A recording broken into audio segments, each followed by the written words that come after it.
ನಮಸ್ಕಾರ ಅಗ್ನಿ ದೇವಗ ಅಂತೇನ್ರಿ ಅಪ್ಪ ಲೇ ಕಲ್ಲ ಮಲ್ಲ ನನ್ನ ಅಪ್ಪಣೆ ಇಲ್ಲದೆ ಈ ಕಾಡಿನಲ್ಲಿ ಕಾಲಿಟ್ಟ ಯಾರೋ ಈ ನರಕುರಿಗಳು. ನಮ್ಮ ಅಗ್ನಿದೇವನ ಅಪ್ಪಣೆ ಇಲ್ಲದೆ ನಮ್ಮ ಅಡ್ಡಕ್ಕೆ ಬಂದಿರಲ್ಲ. ಹೋಗ್ತೀರೋ ಇಲ್ಲ ಸಾಯ್ತೀರೋ?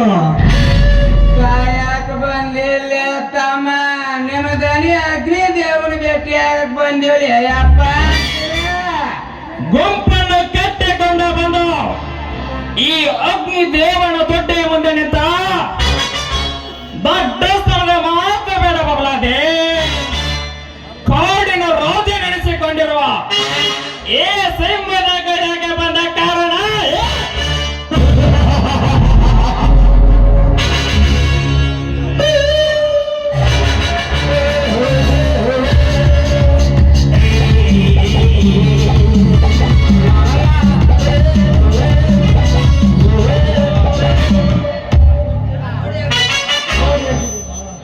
ನೀವು ನನ್ನ ಕೆಲಸ ಮಾಡಿಕೊಟ್ಟಿದ್ದೇ ನಿಜವಾದರೆ ಹಣದ ಹೊಳೆಯನ್ನೇ ಹರಿಸಿ ಸಂಪತ್ತಿನ ಸಾಮ್ರಾಜ್ಯದಲ್ಲಿ ಮೆರೆಯಬಹುದು.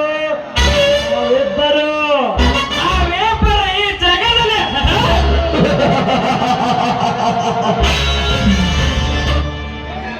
ನೋಡಗೋಡ ಹಣ ಆಸ್ತಿ ಅಂತಸ್ತಿನ ಆಸೆ ನನಗಿದ್ದರೆ ಗುಡ್ಡದ ಹತ್ತಿರಕ್ಕೆ ಹಣ ಬೆಳೆಸಿ ಕುಬೇರನಾಗಿ ಬೆರೆಯುತ್ತೇನೆ.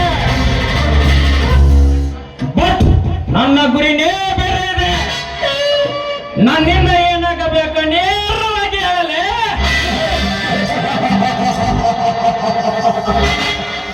ನಮ್ಮ ಪ್ರತಿಯೊಂದು ಕೆಲಸಕ್ಕೆ ನಾನಾಗಿ ಅರ್ಥೈಸಿ ಬರುತ್ತಿರುವ ಒಬ್ಬ ಬಡಬಿಕಾರಿಯನ್ನು ಕೊಲೆ ಮಾಡಬೇಕು. ಅದರಿಂದ ಈ ಅಗ್ನಿ ದೇವನಿಗೆ ಸಿಗುವ ಲಾಭ ಎಷ್ಟು ಕೇಳ್ತೀಯೋ ಕೇಳು, ಒಟ್ಟು ಬೇಸಾಕಿ ಬರ್ತೇನೆ. ಓಕೆ, ಕೆಲಸ ಮುಗಿದ ನಂತರ ನಾನು ಕೇಳಿ ಪಡೆಯುತ್ತೇನೆ.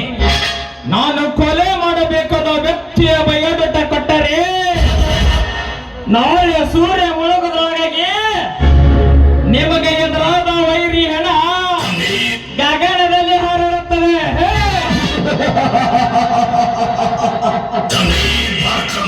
ಕಮಾನ್ ಟೆಲ್ ಮಿ ಅವನ ಹೆಸರನ್ನು.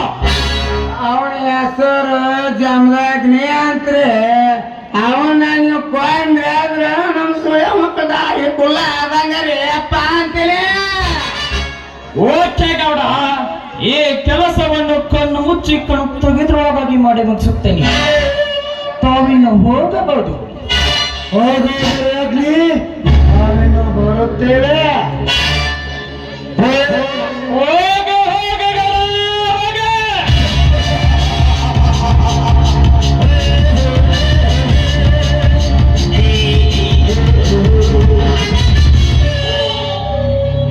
ನಿನಗೆ ಹೇಗೆ ತಿಳಿಯುತ್ತದೆ ಈ ಅಗ್ನಿದೇವನ ಬೇಟೆಯಾಡುವ ಬೇಟೆಯಾರೆಂದು?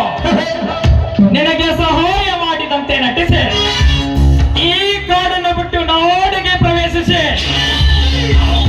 ನಿನ್ನೊಂದಿಗೆ ನಿನ್ನ ಸ್ನೇಹ ಬೆಳೆಸಿ ನನ್ನ ಮಾತಾಪಿತರನ್ನು ಕೊಂದ ಆ ಕೊಪ್ಪಿನ ಕುಣಿಗಳನ್ನು ಹರಿದು ಹತ್ತಿಗೆ ಹಾಕಿದಾಗಲೇ ನನ್ನೊಟ್ಟೆಯಲ್ಲಿ ದಗನೆ ಬರುತ್ತಿರುವ ಸೇಡಿನ ಕೆಂಡ ನಂಗೊತ್ತದೆ.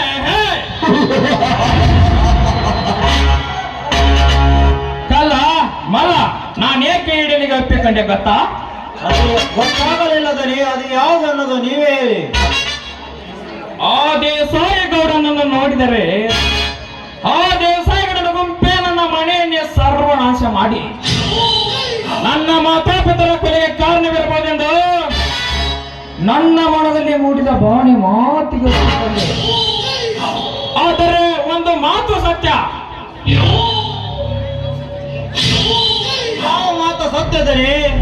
ಈ ಅಗ್ನಿದೇವನ ಅಂತರಾಳದ ಅನಿಸಿಕೆ ಪ್ರಕಾರ ಆ ದೇಸಾಯಿಗೌಡನಾಗಿರ್ಲಿ ದೊಡ್ಡ ಗವರ್ನರೇ ಆಗಿರಲಿ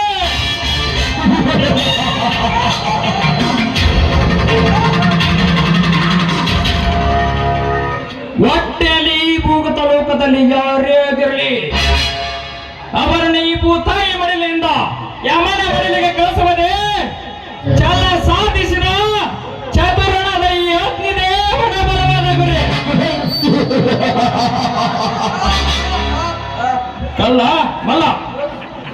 ಇದ್ದೇನೆ.